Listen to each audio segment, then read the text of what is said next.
The rain fell like grief steady, cold, and relentless as Sarah pushed open the rusted iron gates of St. Bridget's Cemetery. The hinges groaned, echoing the ache in her chest that had never truly quieted. Her umbrella trembled against the wind, but she didn't mind the cold anymore. October had always brought a certain stillness, but this year the chill cut deeper. The path was soaked, lined with puddles that mirrored the darkened sky. The bouquets others had left had begun to decay, petals folding in on themselves like broken promises. Sarah's fingers clutched a fresh handful of white daisies, Emma's favorite dot. She hadn't come for peace. Peace was a fantasy people invented to comfort the grieving. She came because showing up was the only thing left that still made sense. The gravel gave way to earth as Sarah moved forward.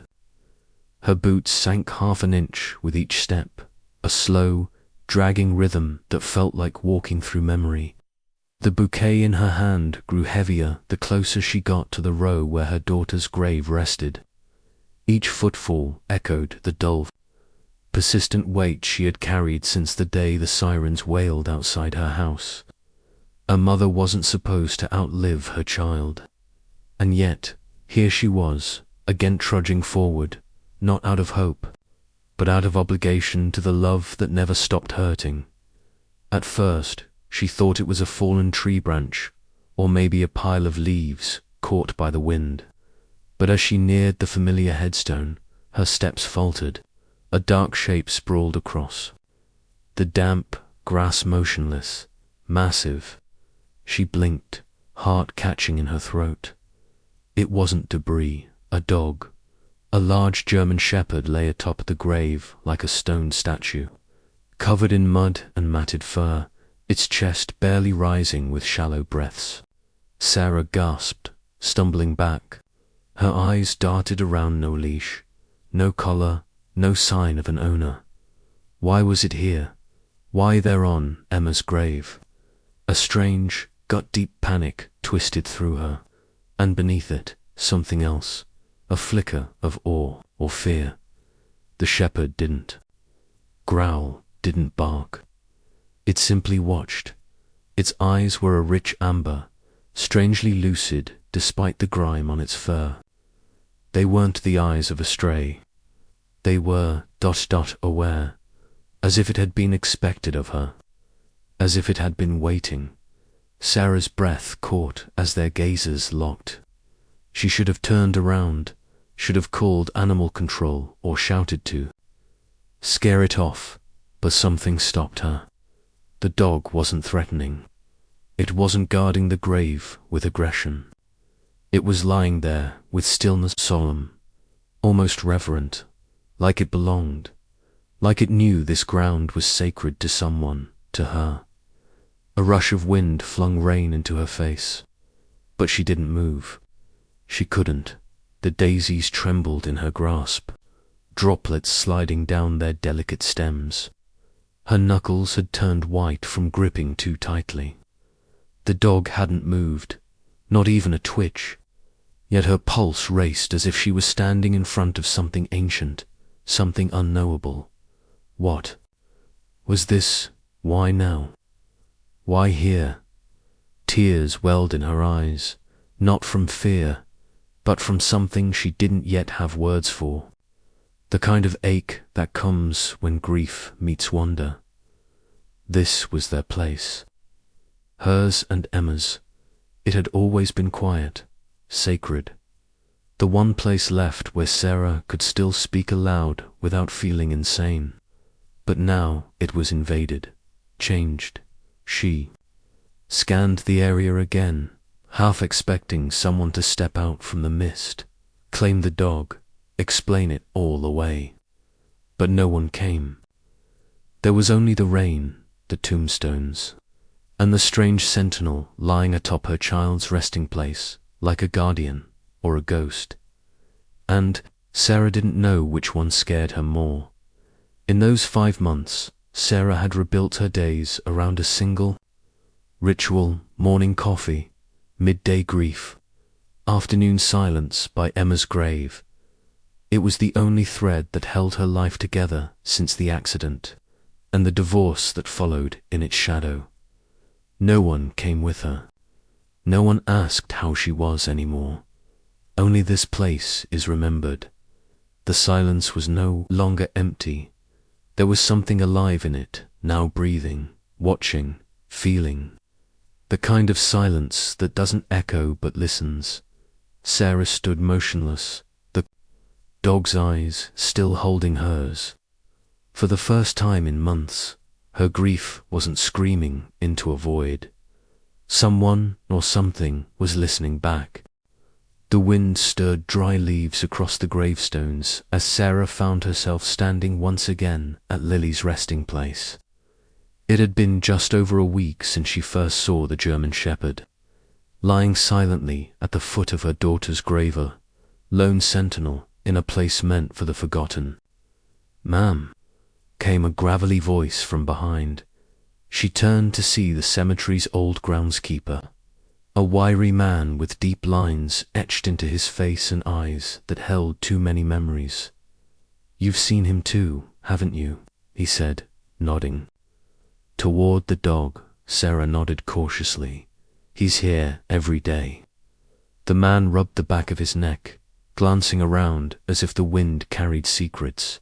"Been comin' like clockwork. Rain, shine, even that storm we had, shows up before dawn. Leaves when it's dark." Her throat tightened. "Why this grave? Why my daughters?" The man looked down at the earth, almost apologetic. "I can't say.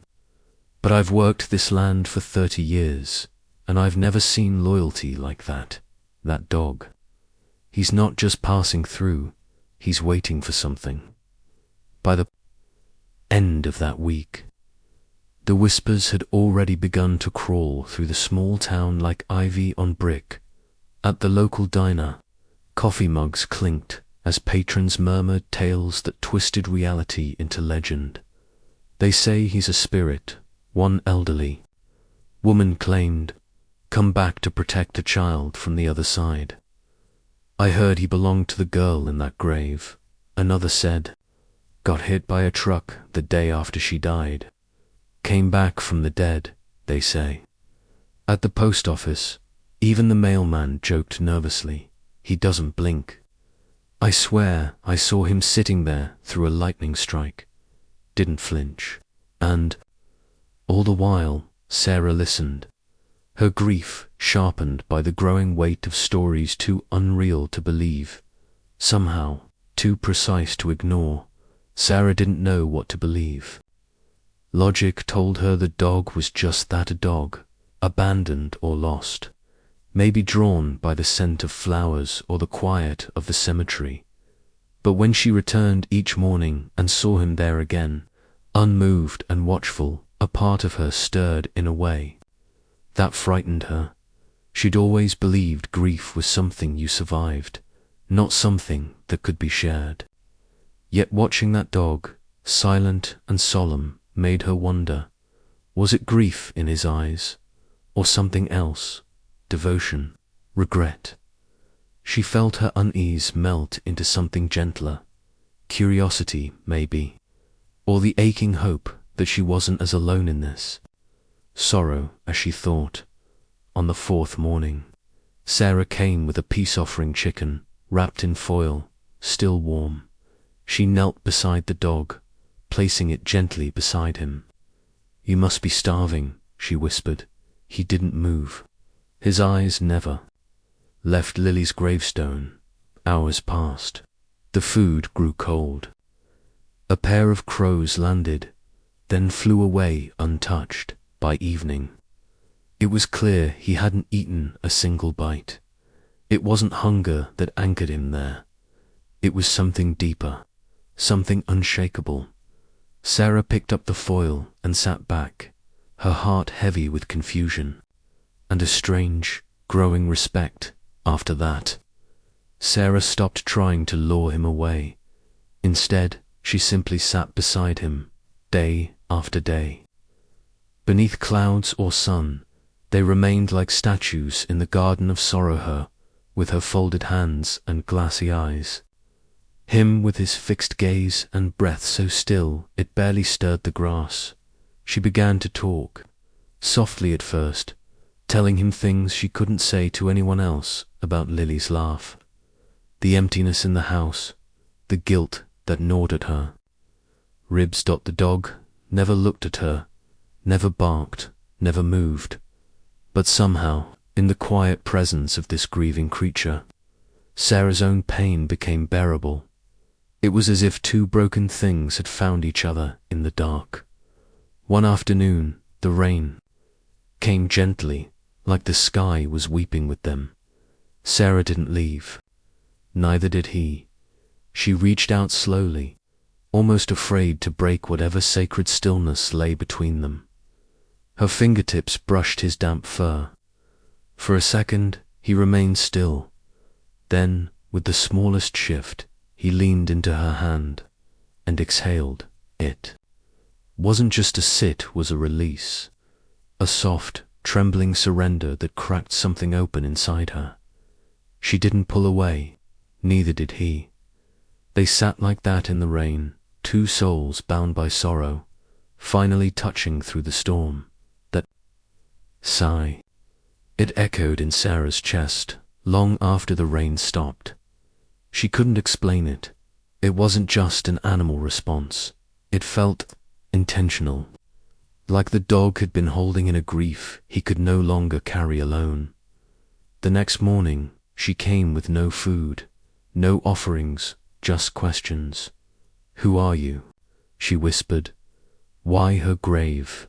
Why stay when you could leave?" He looked at her, then really looked, and for the first time, Sarah saw something behind those amber eyes. Pain, memory, purpose. It hit her like a wave. This dog wasn't lost. He'd chosen this place, chosen her daughter, and now, perhaps, Sarah is chosen Sarah. That moment lit a spark inside her. Not fear, not sadness, but I need. She had to know his story. She had to understand by the end of the week. Sarah no longer saw the cemetery as just a place of endings. It had become a starting point. The dog silent, steadfast, and inexplicably drawn to Lily's resting place was no longer a mystery she could ignore. She needed answers. Not just for her peace, but for his. Who had he lost? What bound him here? And why, among all the graves in the world, had he chosen her daughter's? As she stood, brushing damp earth from her jeans, the dog rose beside her. They didn't speak. They didn't need to. Together, they walked toward a past neither fully understood, and a future they would uncover side by side. The sun had barely crested the hills, and the dew still clung to the grass as Sarah stepped through the cemetery gates. It had become her morning ritual: arrive before the world stirred, breathe in the silence, and speak softly to the stone. That bore her son's name. At first, the dog had watched her from a distance, a silent sentinel beside another grave, unmoving and aloof. She didn't approach. Grief had taught her to respect distance, even in others. But now things are different. This morning, as Sarah crossed the gravel path, the dog lifted his head, his tail, once still as stone, gave a cautious, single wag. She paused. "Hey, buddy," she whispered, her voice unsure.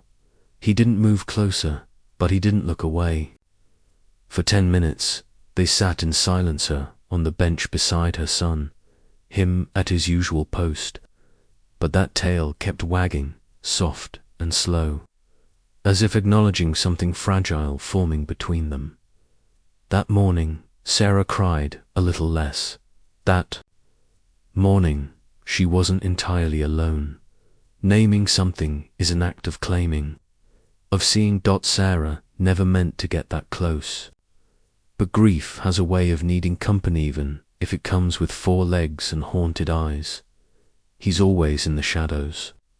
She had said aloud once, watching him trail just out of reach. Always watching. Always there. The next morning, as he approached with tentative steps and that same soft wag, the word slipped from her lips like it had always belonged to him. Shadow. The dog froze for a moment, ears perked. Then, slowly, he sat down at her feet. It felt ... right. Not like naming a pet, but naming a piece of sorrow that lived outside her body. Something constant. She reached out. He didn't flinch. Her fingers brushed his fur coarse, matted, but warm. "Thank you," she whispered, voice cracking in naming him. She hadn't just acknowledged him. She had recognized her own need to be seen. It started subtly. Sarah would leave the cemetery, and Shadow would follow her, silently padding behind at a distance, never too close, never too far. The first time, she turned after a block and said, "You can't come with me." He stopped, watched her go, but the next day he followed again. This time, 2 blocks, then 5, then almost to the edge of her street. Each time, Sarah felt the ache in her chest loosen, a little less empty, a little more accompanied, and each time Shadow would pause, like a guardian reaching the limit of an unseen boundary, then turn around and retreat, always back to the grave. She didn't know whose grave it was, but he never stayed far from it. The unspoken rhythm continued. Morning visits, afternoon farewells, until one day she turned back and whispered, "You don't have to go." He looked at her, but he did. Always did, as if guarding more than a grave, as if guarding both of them.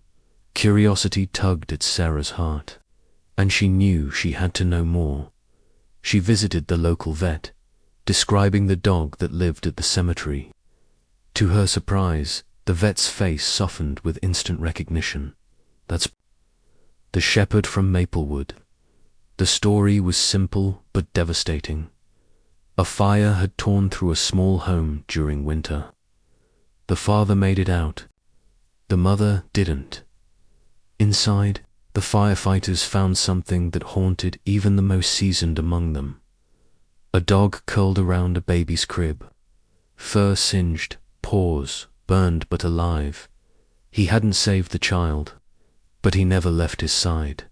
Sarah's throat tightened. What happened after? No one claimed him. The father couldn't handle it.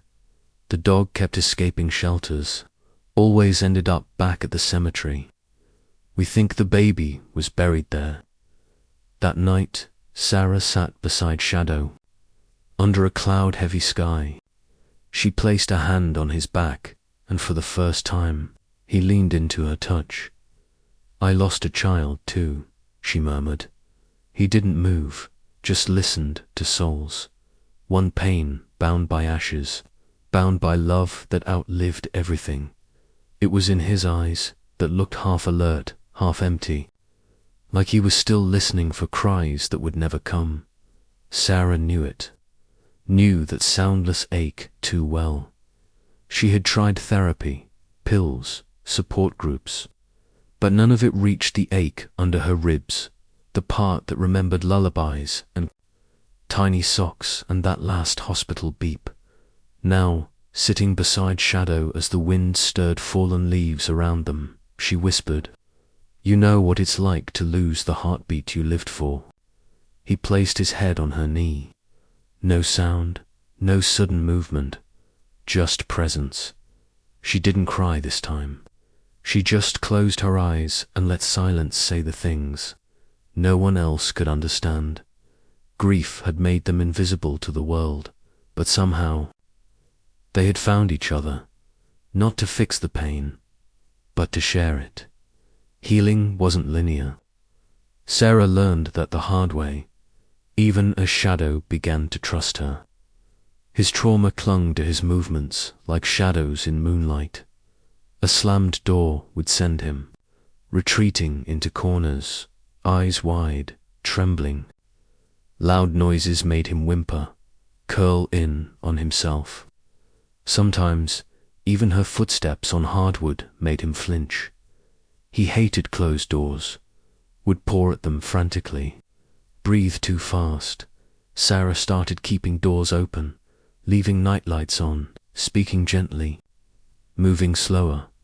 "You're safe," she'd whisper, crouching beside him as he panted through another panic. No fire here. No more flames. In those moments, she saw more than fear. She saw memories of smoke, heat, and helplessness. She saw herself clutching a cold hospital blanket in the ER hallway. Frozen. They were healing together. Slowly, it fits and starts, one flinch at a time. The storm rolled in fast.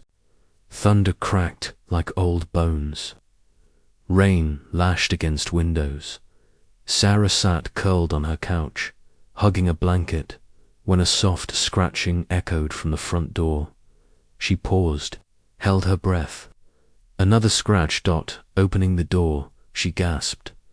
There he was, Shadow, soaked to the bone, shaking violently, eyes wide with silent pleading.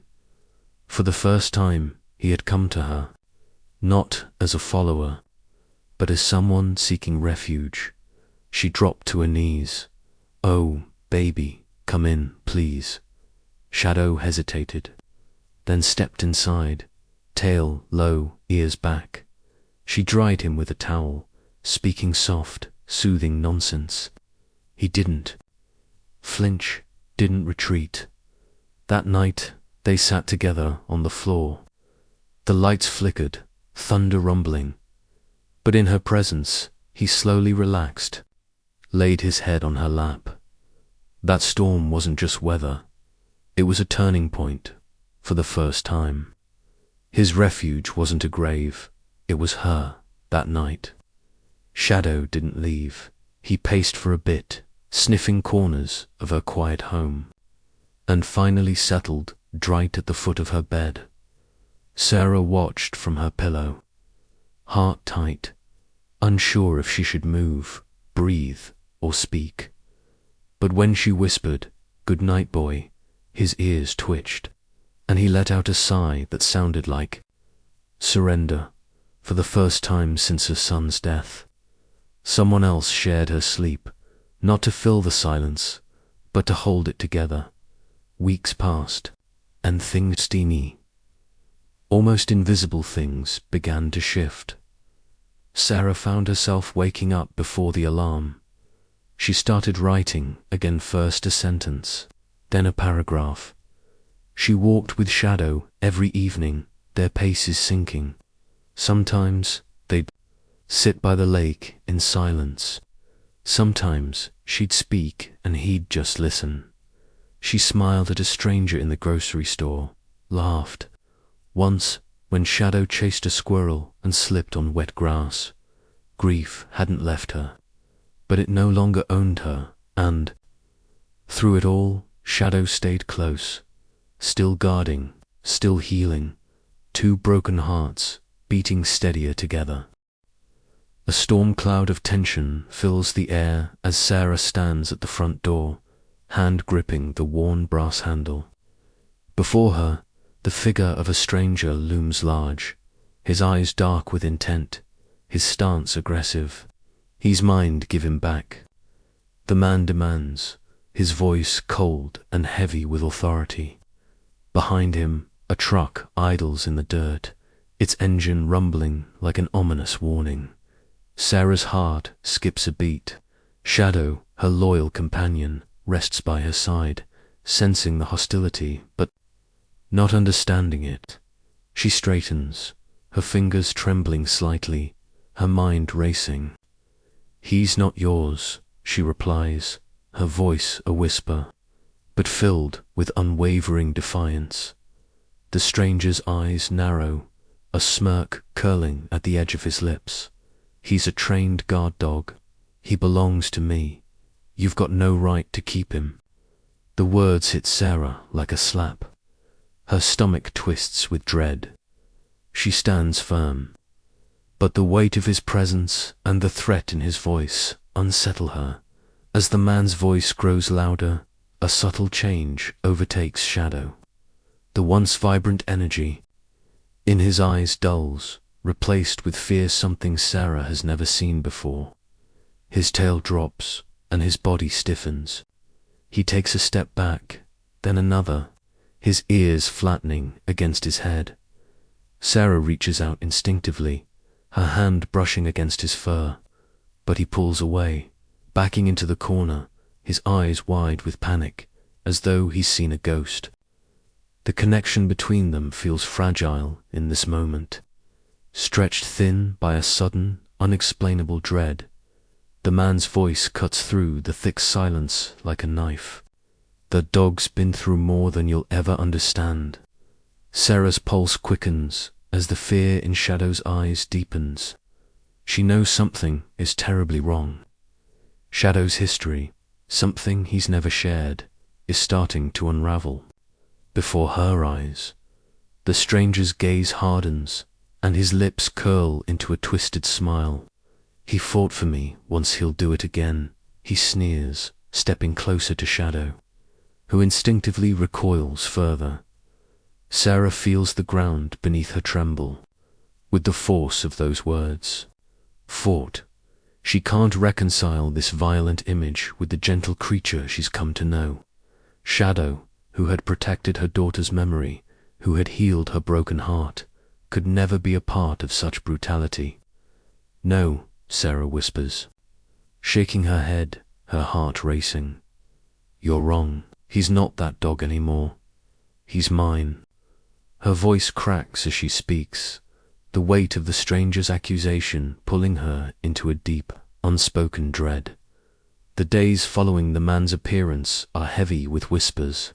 Sarah hears them in hushed tones at the grocery store, at the post office, in the small town diner. Some people believe the stranger's claim, nodding in agreement that Shadow's behavior, his wariness around strangers, is proof of his past life. Others, however, rally behind Sarah, their voices fierce and protective. Shadow's a hero, they say. He's been with Sarah and her daughter through thick and thin. He's part of this town, but the divide is painful. With every passing day, Sarah feels the weight of judgment, the loneliness creeping in. Her once peaceful town now feels like a battleground, and Shadow, for all his strength, remains silent. The fear in his eyes still present in the dim light of the local courthouse. Sarah stands before a room full of skeptical faces, her voice barely a whisper. She pleads with the officials to see. The truth, Shadow's not a fighter. He's never hurt anyone. He's my family. He's saved me in ways no one could understand. Her plea hangs in the air, fragile and desperate. But the lack of hard evidence, the stranger's intimidating presence, and the town's divided opinion make her case feel like a lost cause. Sarah's heart aches with the realization that her bond with Shadow, so deeply felt, may not be enough. To win the legal battle, the envelope arrives on a cold morning, its contents sealed and ominous. Sarah opens it with trembling hands, and the words summons for court hearing glare back at her in black ink. Her heart sinks. The legal battle for Shadow's future has begun, and with it, the terrifying possibility of losing him forever. Her mind races with images of the man taking Shadow back, of the life they've built together crumbling to dust. She sets the paper down, fighting the tears that threaten to fall. But even as the fear tightens around her chest, a part of her refuses to let go. Shadow is hers, and she won't stop fighting for him. The courtroom is packed, the air thick with tension. Sarah sits rigidly, her eyes locked on Shadow, who lies quietly by her feet. The man stands at the front, his cold gaze piercing through the room, his lawyer delivering a strong, polished argument. Sarah's breath catches as the judge's words echo in her ears. We are inclined to rule in favor of the original owner. Her heart stutters in her chest, her blood running cold. Shadow, sensing the shift in the room, looks up at Sarah. For the first time, their bond feels fragile. The loud voices, the legal jargon, it's all becoming too much. But Sarah won't give up. Not now. Not when she's this close to losing him. She stands, her voice steady but fierce. Shadow is mine, she declares, her eyes unwavering. He's saved me, he's protected me, and I'll fight until I have nothing left to fight. With the night before the court's final ruling, Sarah goes to bed with a heavy heart. The tension of the past days weighs on her like a suffocating cloud. She knows tomorrow could be the end, but when she wakes, Shadow is gone. The door is ajar, the house eerily silent. No paw prints, no collar, nothing to suggest where he went. Frantic, Sarah searches the house, the yard, the nearby woods. She calls his name, her voice growing hoarse, desperate. But Shadow is gone, leaving only the aching emptiness in her chest. With a flashlight clutched tightly in her trembling hand, Sarah scours the town. Her heart pounds in her chest. Every corner of the town now a place of fear. She's running out of time. The court ruling is in less than 24 hours, and she can't bear the thought of losing him. She whispers his name into the cold night air, her voice breaking with every step. Shadow, where are you? Her breath is ragged, her mind a whirl of hopelessness. The town feels like a ghost town now, her every footstep echoing in the silence. It's in the early morning hours when Sarah, exhausted and near tears, stumbles upon a clearing in the woods. The fog is thick, the air damp and heavy with the scent of rain, and there, in the mist, she finds him. Shadow, curled up at the base of her daughter's grave, his fur matted with rain, his eyes closed in a peaceful sleep. Sarah falls to her knees beside him, a sob escaping her chest. Shadow's presence here, at the one place he knew was home, fills her with both sorrow and understanding. He wasn't just mourning her daughter, he was mourning the loss of the family he once had, the family he had sworn to protect. As she reaches out to him, Sarah feels the full weight of their shared grief. We've both lost so much, haven't we? She whispers, her voice cracking. Shadow opens his eyes, his gaze soft, and for the first time in what feels like forever, Sarah feels the warmth of his love, unconditional and pure. She curls beside him, letting the rain wash over them both. At this moment, she realizes that their bond is unbreakable. They are both survivors, bound by love and loss, healing together in the only way they know how, driven by the need for answers. Sarah contacts the fire department, asking for records of the old house fire, the one that had taken Shadow and the one that had nearly destroyed everything. After what feels like an eternity, she gets a call. The records have been found. Sarah holds her breath as she reads through the paperwork, then stops. There, buried, in the ashes of the past, is a photograph. A picture of Shadow, covered in soot, curled protectively beside a baby, with flames licking at the edges of the frame. A single photograph. It's blurry, the image distorted by the fire's wrath, but it's unmistakable. Shadow, standing guard, fiercely protecting a baby in the midst of destruction. The photo is all Sarah needs. She holds it close, her fingers tracing the edges of the memory. This is the proof she's been searching for. As word spreads, the town's People slowly rally behind Sarah. They write letters, tell stories, and share memories of Shadow's heroism. No longer is he the dog of the man's past. He is their protector, their hero, their family. In the end, the legal system bows to truth, and Shadow stays with Sarah. The bond between them, forged in the ashes of the past, remains unshakable. A testament to the love that can heal even the deepest wounds. The courtroom is silent, a weighty tension filling the air. Sarah's heart pounds in her chest, the final moments of the trial looming before her. She grips her hands tightly, fingers pressing against each other, as if willing herself to stay steady. Beside her, Shadow lies still on the floor, his head resting on his paws, eyes scanning the room, ever vigilant. He's been through so much his past, filled with torment, but in this moment he remains calm.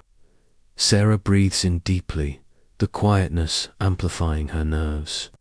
Her mind replays the last few years, the abuse, the fire, the battle for Shadows. Freedom. She couldn't have made it this far without him. He's not just a dog, he's her strength. The judge rises, his gavel in hand, and the room collectively holds its breath. Every single soul is waiting for the declaration that will change their lives. The judge clears his throat, and the words spill out with clarity, ringing through the stillness of the courtroom. Based on the testimonies presented and the evidence provided, I hereby declare that Shadow is legally free from the custody of his former abuser. A cheer erupts from the crowd, the weight of the moment sinking into Sarah's chest. She fights back tears, her hands trembling as she looks down at Shadow, who rises, tail wagging slightly in recognition of the victory. The abusive man, a figure who had once held power over them, storms out, defeated and under the scrutiny of the law. Sarah breathes a deep sigh of relief, knowing this chapter is finally closed, and that Shadow's past will never define him again. Later, Sarah and Shadow visit the cemetery. The day is overcast, the air crisp with the chill of early autumn. But Sarah feels a sense of peace. She kneels before the graves, placing 2 flowers, one for her daughter, whose life was taken too soon, and one for the baby Shadow tried so desperately to save in the fire. Her fingers gently trace the gravestone, as if connecting with the spirits of those she's lost. And Shadow lies quietly beside her, a silent companion in this moment of reflection. Sarah whispers a prayer, the weight of loss still present, but now accompanied by a sense of hope. Shadow rests his head on her knee, as if sensing the depth of her emotions. Together, they honor the lives lost and the journey ahead. As time passes, the nightmares that once haunted Shadow fade.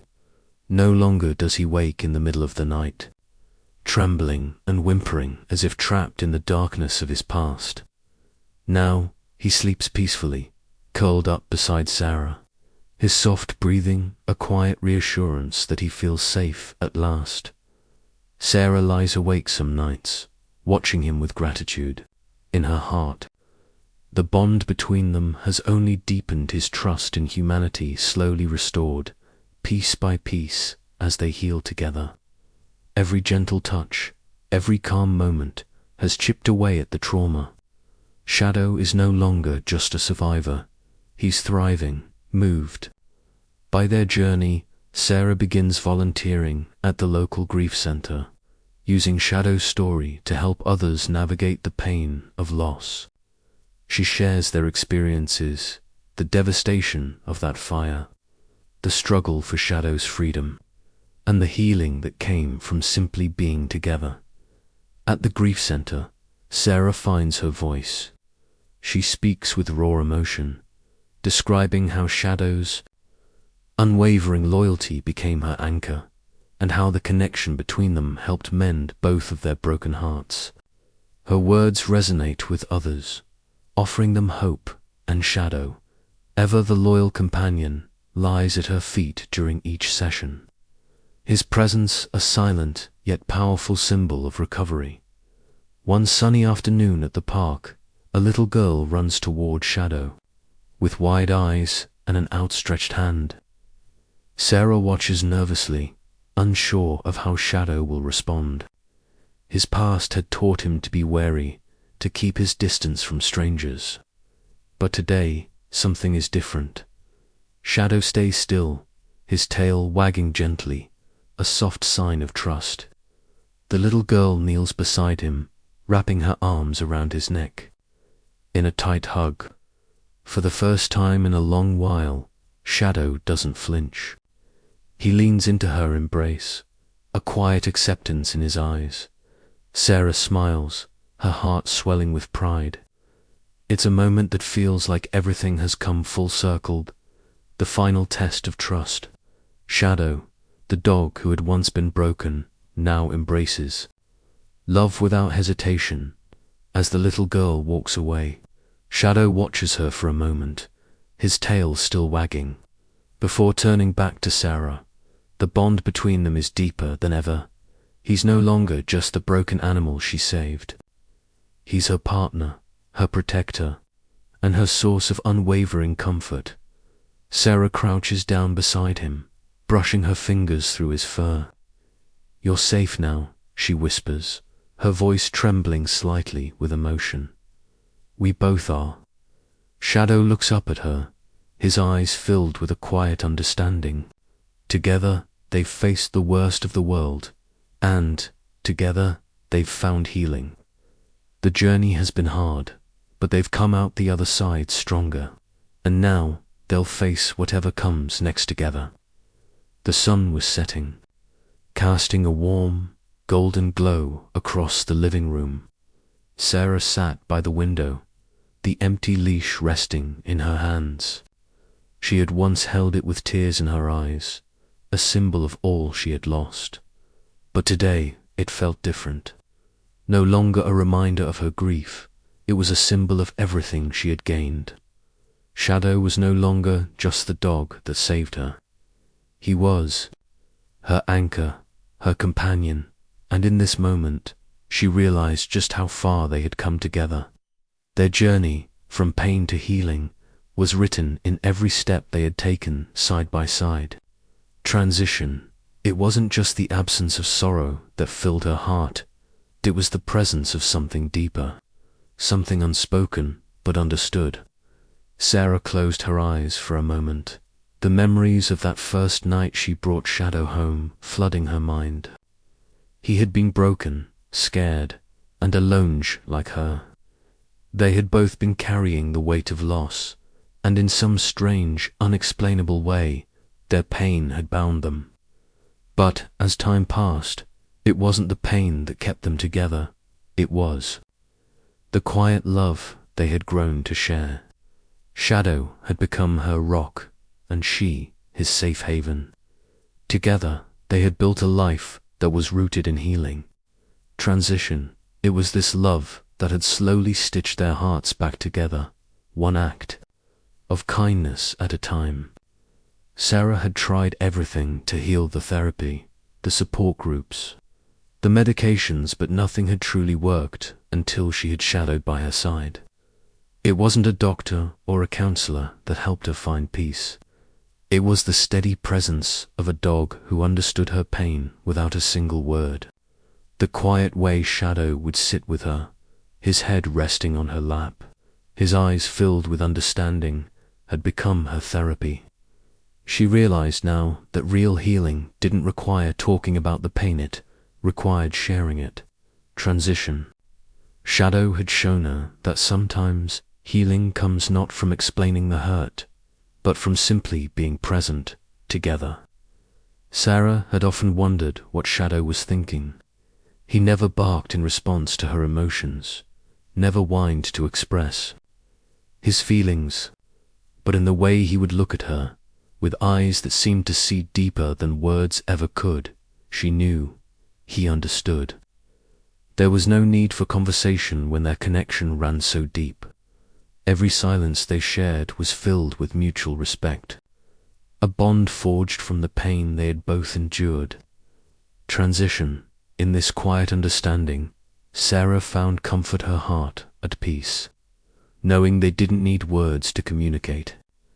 Their bond had not been immediated, had taken time, patience, and a willingness to heal together. They had both been broken in their own ways, each carrying scars that the world could not see. But over time, Sarah had watched as Shadow grew.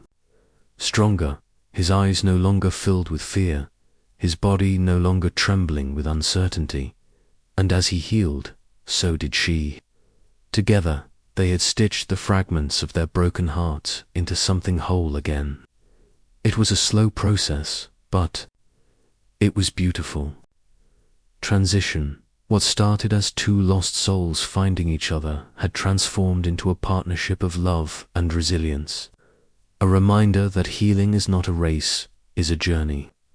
Sarah stood at the cemetery, the cold wind brushing against her cheeks. She had come to visit the grave of her daughter, and, as always, Shadow had come with her. But today, something felt different. The days of grief were behind them. What had started as a vigil for his lost family was now something else entirely. Shadow had never been waiting for the past to return. He had been waiting for someone to need him, for someone to share their pain, their hope, and their love. Someone like Sarah. As she knelt by the grave, Shadow sat quietly beside her, his head resting on her knee. He had found his purpose in her, and she in him. The bond they had shared from the beginning wasn't just about surviving the past, it was about building a future together. Transition. With this understanding, Sarah whispered softly to Shadow, "You're home now, and so am I."